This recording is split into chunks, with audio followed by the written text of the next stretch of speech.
Hello Year 3, Mrs Udall here, missing you all and really happy to be sharing a story with you today. I am going to read a story to you by an author called David Walliams, and you might know him at the moment from Britain's Got Talent, but we know that he writes lots of stories.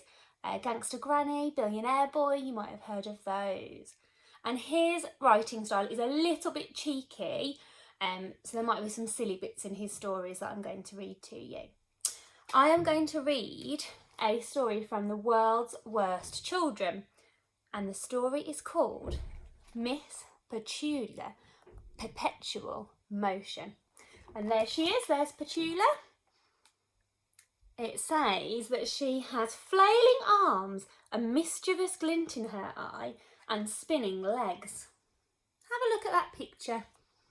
What kind of character do you think that she is going to be? I think she might be quite an energetic character. I think she looks like she's got a lot of energy. So, Miss Petula, Perpetual Motion. This is the story of a girl who would not sit still. Miss Petula, Perpetual Motion was forever in motion. She moved all of the time. Whether she was in a lesson, in church, or even playing musical statues, some part of her would always be moving. It might be her foot, or her arm, or her entire body.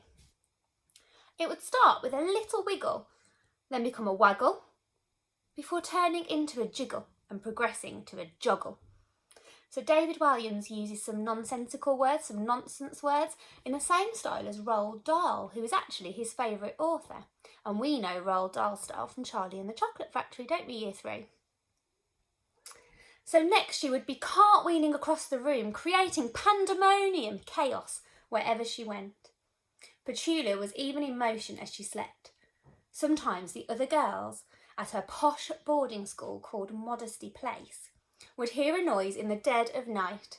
They would peek out from under their bed covers and see Petula ballet dancing across the dormitory with her eyes closed.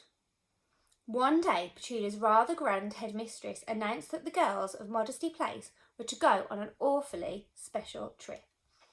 There's Petula there doing all her energetic joggles and jiggles.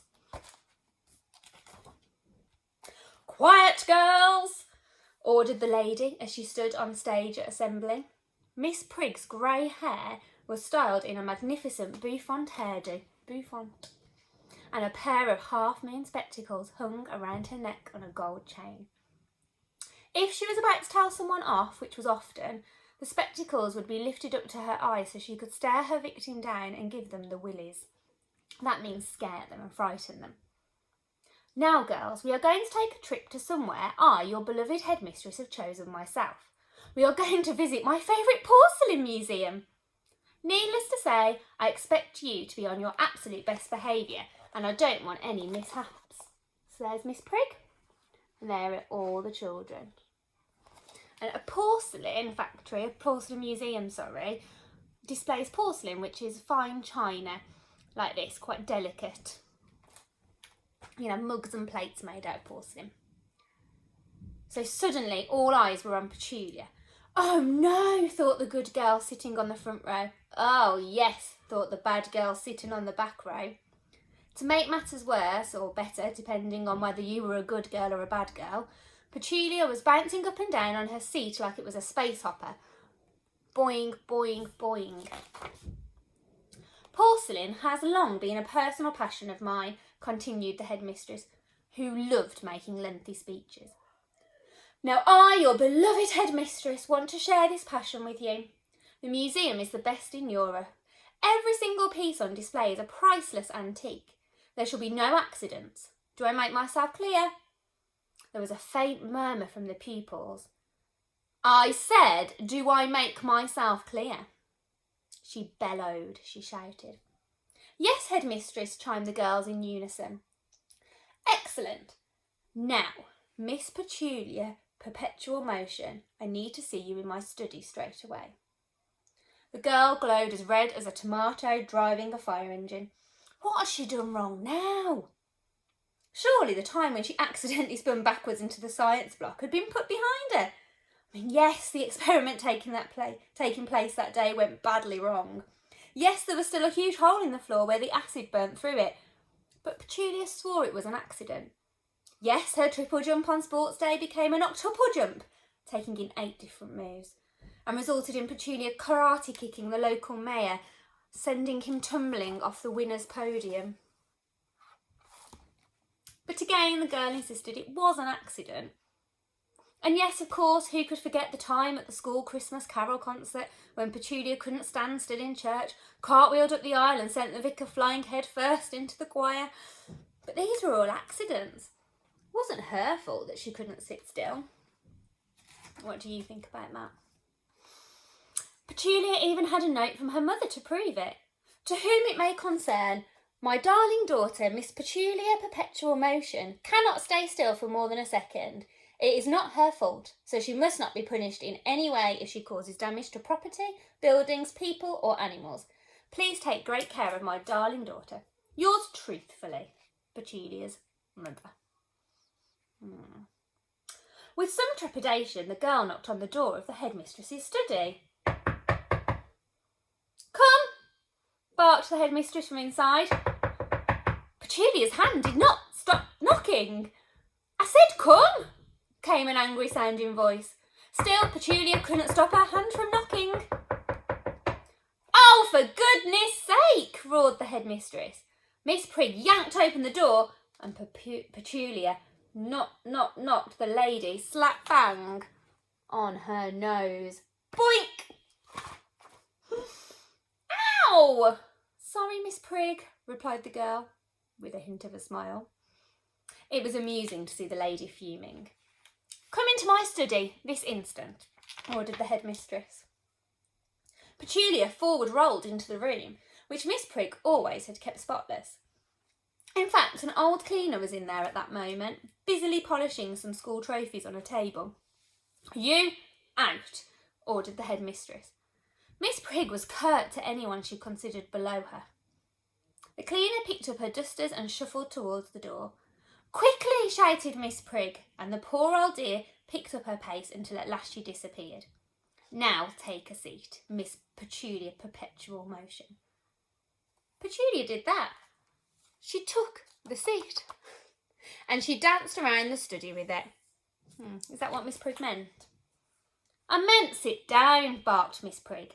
The girl whisked and whirled the chair to the floor and slowly lowered herself onto it. And as soon as her bottom touched the chair, she felt an overwhelming urge to bounce up and down. So she did.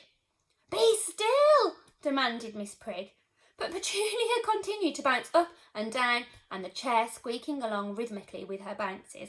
Bounce, squeak, bounce, squeak, bounce, squeak, bounce, squeak. Now, needless to say, I want you on your absolute best behaviour during the school trip. Of course, Miss Prig, as if I would be anything else. Bounce, squeak, bounce, squeak, bounce, squeak, bounce, squeak, bounce. You get the idea. The headmistress was not convinced. She lifted her half-moon spectacles up to her eyes and studied the girl. Can you remember what that means when she puts her glasses on? She's going to get a telling off, I think. The truth is you have left a trail of destruction behind you whenever you've been at Modesty Place, which is the finest girls' boarding school in the country. I hardly need remind you of the incident in the school dining hall just yesterday. You began by juggling huge bowls of trifle, and before long they were zooming through the air, heading straight for the teacher's table. At least it saved you all the bother of queuing for dessert, replied the little girl. If this was designed to stop Miss Prig from becoming further enraged, it failed miserably. I was covered from head to toe in trifle, boomed the headmistress, her face now boiling with fury, her teeth on the verge of gnashing. Only this morning I found a piece of jelly in my ear. Did you eat it, miss? Inquired the girl politely. No, I did not eat it. Bounce, squeak, bounce, squeak. The noise was really distracting the headmistress now, but she pressed on. Then there was the time that you caused chaos in your art class. You jiggled and wiggled, and before we knew it, there was paint sprayed across the walls, the windows and the ceiling. Our art teacher, Miss Splurge, remarked that she actually rather liked the redecoration. The headmistress chose to ignore this smarty pants reply. And the time when you managed to release all the balls from the PE cupboard? Miss Heft, your poor PE teacher, wobbled over and was carried off on a sea of balls. I do hope they eventually find her, remarked Petulia. I do too, bellowed the headmistress. Bounce, squeak, bounce, squeak, bounce, squeak, bounce, squeak. Miss Prig couldn't take it a moment longer. Will you be still? She ordered. Sorry, miss, muttered the girl. And for a moment Petulia was still. But the moment soon passed. There was a wobble and a wibble, ending up in a huge wobble. The girl performed a dive roll to the floor before finishing her acrobatics display with a handstand. Now, Miss Perpetual Motion, purred Miss Prig, with a new hint of menace in her voice. I need the trip to the Porcelain Museum to pass without incident, or Modesty Place, founded 1,000 years ago by a nun, no less, could soon be a laughingstock. Of course, miss, said the upside-down girl, who was now scuttling about the headmistress office on her hands, like a performing poodle. Oh dear. So I have ordered Modesty Place's science teacher, Professor Blink, to come up with a contraption to stop you causing any damage to those priceless antiques. Miss Petulia Perpetual Motion did not like this idea and sound of this at all. I'll be fine without it, thank you, miss, she said. But the girl's legs were now doing scissor kicks. As she spoke, her legs sent a pile of school reports flying off the headmistress's desk. They looked like a flock of seagulls taking flight. No, you will not, barked the headmistress. What is this contraption, miss? Oh, you'll see, said Miss Prig ominously, desperately trying to pluck the sheets of paper out from the air. Now get out. Well, with that, Petulia cartwheeled out of the study, booting the newly polished trophies to the floor as she went. Crash, bang, wallop. The day of the school trip arrived, and Professor Blink proudly wheeled her invention out of the science block and into the playground. There we are, headmistress, said the lady, still sporting her white lab coat and safety goggles, just as you asked. And that is where we will leave it today. So today we've met Petulia and we've discovered her problem with being in perpetual motion, always moving. And tomorrow we will find out what Professor Blink's invention is and if it helps Petulia's problem. Now remember, this book is called The World's Worst Children, so I am sure there's going to be quite a juicy storyline tomorrow. Thank you for listening. Hopefully see you tomorrow. Bye.